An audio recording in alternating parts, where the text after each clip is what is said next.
चलिए बच्चों, पिछले क्लास में ना हम लोग ओम का नियम पढ़ाए थे और ये आज हम पढ़ेंगे प्रतिरोध का संयोजन। ठीक, इससे पहले ओम के नियम पढ़ाए थे और ये प्रतिरोध का संयोजन ना ओम के वजह से ही आते हैं। ठीक, और ये ओम के नियम पर ही आधारित ये इनको तैयार किया गया है।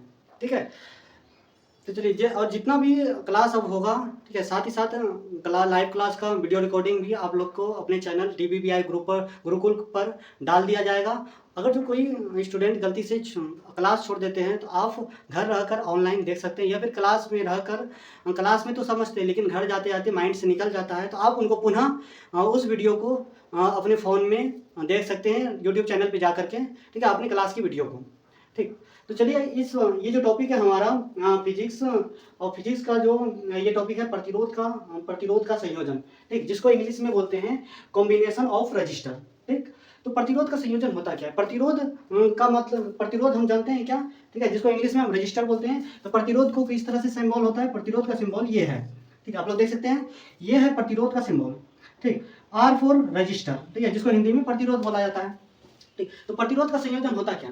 तो दो या दो से अधिक प्रतिरोधों के जोड़ने को ही प्रतिरोध का संयोजन कहते हैं। दो या दो से अधिक प्रतिरोधों को जोड़ने से, तो देखो जैसे कि एक प्रतिरोध ये है, ठीक है, दूसरा प्रतिरोध ये है, तीसरा प्रतिरोध ये है, इसी तरह का बहुत सारे प्रतिरोध अगर जो आ जाए, ठीक है, या फिर दो या दो से अधिक प्रतिरोध हो, ठीक, उनको आपस में किस तरह से जोड़ें, ठीक है, आपस में किस तरह से जोड़े, चाहे इस तरह से जोड़ा जाए, ठीक है, या किस तरह से इनको आपस में जोड़ा जाए। ठीक है, इनके जोड़ने को ही हम क्या बोलते हैं? प्रतिरोध के संयोजन। प्रतिरोध के संयोजन में इनका अध्ययन करते हैं। ठीक है, इनके प्रतिरोधों को आपस में किस प्रकार से जोड़ें, श्रेणी क्रम में जोड़ें या फिर समांतर क्रम में जोड़ा जाए, ठीक, या फिर समांतर क्रम में जोड़ा जाए।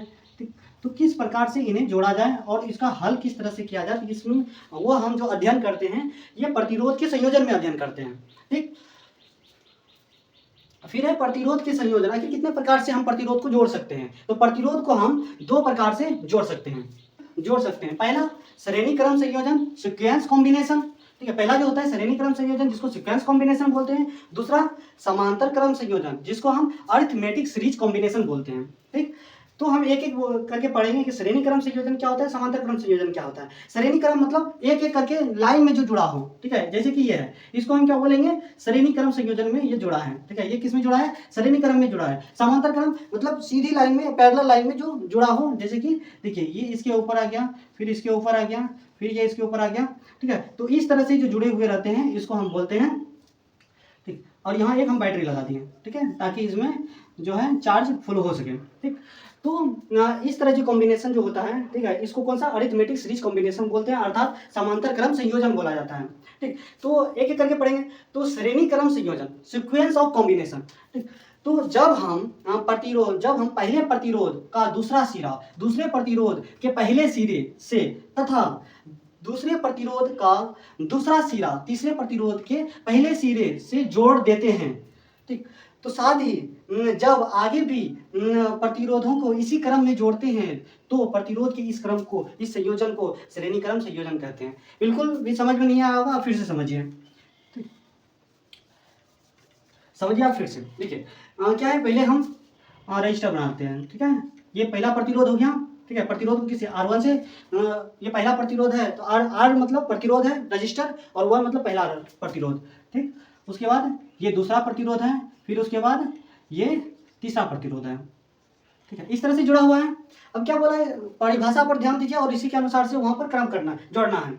जब हम पहले प्रतिरोध, ये है पहला प्रतिरोध, ठीक है, पहला प्रतिरोध है, पहले प्रतिरोध का दूसरा सिरा, पहले प्रतिरोध का दूसरा सिरा कौन होगा? ये कौन होगा? पहला सिरा होगा, ये होगा दूसरा सिरा। पहला प्रतिरोध का दूसरा सिरा, ठीक, दूसरे प्रतिरोध के पहले सिरे, ठीक है, यह है दूसरा प्रतिरोध, दूसरे प्रतिरोध के पहले सिरे, ठीक है, दूसरा प्रतिरोध का यह पहला सिरा है, ये दूसरा प्रतिरोध का दूसरा सिरा है। ठीक, फिर से समझिए, पहला प्रतिरोध का दूसरा सिरा, ठीक है, दूसरे प्रतिरोध के पहले सिरे, ठीक, दूसरे प्रतिरोध के पहले सिरे तथा दूसरे प्रतिरोध के दूसरे सिरे और तीसरा प्रतिरोध का पहला सिरा को जब आपस में जोड़ दिया जाता है, और इसी प्रकार से भी आगे अगर जो क्रम में रहे तो इसी प्रकार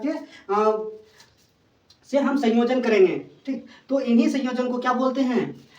इन्हीं संयोजन को बोला जाता है श्रेणी क्रम संयोजन। ठीक है, इन्हीं संयोजन को हम श्रेणी क्रम संयोजन बोलते हैं। ठीक है, फिर से सुनिए, पहला प्रतिरोध का दूसरा सिरा दूसरा प्रतिरोध के पहले सिरे तथा दूसरा प्रतिरोध का दूसरा सिरा और तीसरा प्रतिरोध का पहला सिरा इस प्रकार क्रम से जुड़े हो। ठीक है, इस प्रकार क्रम से जुड़े हो।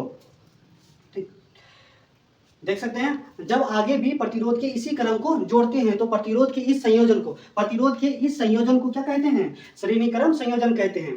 ठीक, तो ये तो समझ में आ गया। अब आगे के सभी प्रतिरोध में धारा समान होते हैं। सभी प्रतिरोध में क्या होगा? धारा समान होगा, यानी कि करंट समान होगा। यहाँ अगर जो 4 एम्पियर का धारा बह रहा है इस तार में, ठीक है, इस तार में 4 एम्पियर का धारा बह रहा है, तो यहाँ भी आएगा तो 4 एम्पियर का ही रहेगा। ठीक है, यहाँ भी आएगा, इस प्रतिरोध में भी 4 एम्पियर का धारा रहेगा, फिर और इस प्रतिरोध में भी 4 एम्पियर का धारा रहेगा। ठीक, तो ये हमेशा ध्यान रखना है, सभी प्रतिरोधों में धारा समान होते हैं। सभी प्रतिरोध में क्या होगा? धारा समान होगा। ठीक, फिर सभी प्रतिरोध में विभवांतर अलग अलग होंगे। सभी प्रतिरोध में विभवांतर का मतलब वोल्टेज का होगा, अलग अलग होगा। ठीक, यहाँ से अगर जो कोई 10 वोल्ट का है, मान लेते हैं कि 10 वोल्ट का है, तो हो सकता है कि यहाँ पे 5 वोल्ट का आए। ठीक है, हो सकता है यहाँ पर 4 वोल्ट का आए।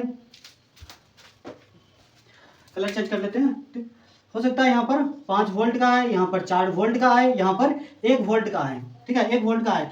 क्या बोल रहा है कि सभी प्रतिरोध में वोल्टेज अलग अलग है। देखिए, सभी प्रतिरोध में वोल्टेज अलग अलग है, लेकिन बाद में जब यहाँ जुड़ेगा ना तो यहाँ 10 वोल्ट ही पड़ेगा। देखिए, 5 4 9 और 1 10 वोल्ट हो गया।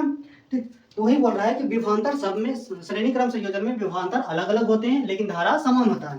ठीक, इसमें अधिकतम प्रतिरोध ज्ञात किया जाता है। इसमें अधिकतम प्रतिरोध ज्ञात करेंगे तो देखिए, ये मान लेते हैं क्या R1 है, ये R2 है, R3 है। अधिकतम प्रतिरोध का मतलब सबका योग। ठीक है, अगर R बराबर निकालेंगे तो R1 plus R2 plus R3। इसी तरह के रजिस्टर अगर अर्थात प्रतिरोध श्रेणी क्रम में जुड़ा रहता तो इसी तरह से आगे बढ़ता। लेकिन ये फॉर्मूला भी एक तरफ से प्रूफ होते हैं। ठीक है, तो चलिए इसके फार्मूला को प्रूफ करते हैं। आप यहाँ फोटो देख सकते हैं जो बनाया गया है पहले से। एक श्रेणी क्रम में 3 प्रतिरोध को जोड़ दिए गए हैं। ठीक है, ज्यादा प्रतिरोध रहता तो आप आराम से श्रेणी क्रम में जोड़ सकते हैं इसी क्रम में। ठीक, और हम यहाँ क्या जानते हैं, सभी प्रतिरोधों में विभवांतर अलग अलग होते हैं। तो यहाँ देखिए V1, ये V2, ये V3 है। ठीक है, सभी प्रतिरोध में विभवांतर क्या है? अलग अलग है। ठीक, तो फिगर के अनुसार ये जो फोटो बनाया गया है इनके अनुसार, ठीक, तो बड़ा वाला जो भी आएगा, बड़ा वाला जो वोल्टेज आएगा सभी वोल्टेज के योग के बराबर होगा। जैसे आप देख सकते हैं यहाँ 10 वोल्ट था तो सभी वोल्टेज के योग के बराबर हुआ 5 वोल्ट और 4 वोल्ट, 9 वोल्ट 10 वोल्ट हो गया। उसी तरह से ये जो बड़ा वाला जो वोल्टेज आएगा, यहाँ जो हम बैटरी लगाए हैं, जितना भी सभी में वोल्टेज डिस्ट्रीब्यूट होगा वो क्या हो जाएगा कि सबको योग करेंगे तो बराबर होगा। ठीक, तो V1 जोड़ V2 जोड़ V3 हम जानते हैं कि ओम के नियम से क्या जानते हैं कि जो यहाँ दिया गया पहले वो लिख लेते हैं। ठीक है, V बराबर V1 plus V2 plus V3। तो V बराबर क्या होता है फॉर्मूला IR। यहाँ पे V1 बराबर I और V1 है तो R1, पहले रजिस्टर वाला पे V1 है तो पहला रजिस्टर वाला पे हम क्या करते हैं R1। देखिए, ये R1 है, ये R2 है, ये R3 है। पहला रजिस्टर, दूसरा रजिस्टर, ये तीसरा रजिस्टर। ठीक, तो I R1 प्लस में V2 का हो जाएगा I R2 प्लस में V3 का हो जाएगा I R3।